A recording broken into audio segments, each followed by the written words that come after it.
wonderful. Thanks. And we can hardly wait till you can release the other thing that's in the FDA that you said inhibits aging that's going to be down the pike. Oh yeah, and sometime we can have just talk about that. But Well, we real will. quick, want me to give you a teaser? Yes, please, please. Okay, so there's a drug out there that is one of the most commonly used drugs in the world, and it's metformin. Metformin is for type 2 diabetes. Okay. And metformin actually comes from the lily plant, and they started working with it in 1922, but it was actually approved for prescription use in 1972. So gazillions and gazillions of people have gone on metformin. And what metformin does very simply is that, remember I talked about that there's like an enzyme in your liver Right. that helps to regulate how much glucose gets dumped. And as we age, or if you have type 2 diabetes, then it doesn't have the same, it's compromised. So all metformin does is it stops all that glucose from being dumped. If you stop taking it, yeah. it's like, oh my God, I stopped taking it and now I'm, it's like I backslid or something, or I'm worse than I was before. It either you take it, it works. You don't take it, it doesn't work.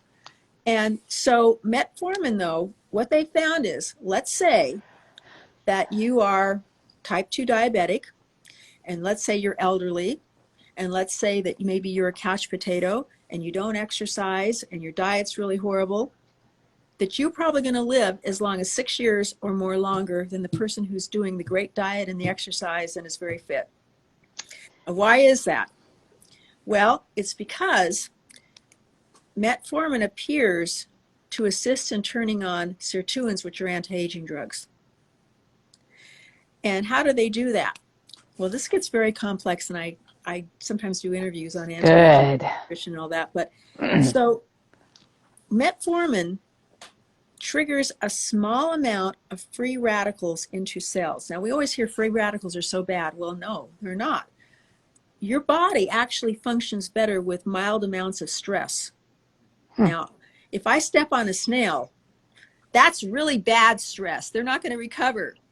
But small amounts of stress can actually trigger certain functions to sometimes either trigger them to come on or to work a little better, because our body is designed to respond. If you have a cold, it sends out all kinds of things to help you get better. So what it does is these free radicals appear to turn on anti-aging genes. And one of the things that we do know for a fact is that the one thing in terms of longevity that we've been able to prove is if you take an animal studies and you decrease their calorie intake, and when I say decrease, I mean like almost like starvation. So you give them really good nutrition, but you lower that a lot. Like in humans, it might be consistently 500 calories a day or less, which is really miserable. What happens is that it tends to turn on the anti-aging genes, and these in animal studies, they live to be the equivalent of about 150. Wow. And so, so this seems to actually mimic that type of calorie deprivation without having to do that. Now, this is just the tip of the iceberg, because let me tell you, this is a fact. The scientists today, the people that are really in the forefront of anti-aging, we do not need to age. Doesn't mean we won't die, but we don't have to age. And this is where the science is going. And it's very exciting. And metformin is just sort of the tip of the iceberg. There's a lot of things out there that it makes a lot of sense, because when you think about it, you go back to what you were talking about, spiking your glycemic index with sugars and breakdowns, and that's overloaded the pancreas. So that totally ding ding ding. That's total sense. But it really has to do with turning on your sirtuins. Okay. Now, as far as helping, though, also with your skin, and you're not dumping all that glucose, and helping with other aspects in terms of the exterior and how we look, it's also very helpful for that as well. But I know that my own personal physician, she's not diabetic, she takes it.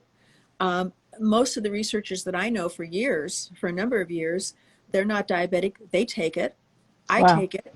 And it has a lot of other, it's also been shown that it's protective against Alzheimer's, protective against cardiovascular disease, prostate cancer, other certain other forms of cancer. And I think it's a little bit of a modern miracle. That is awesome.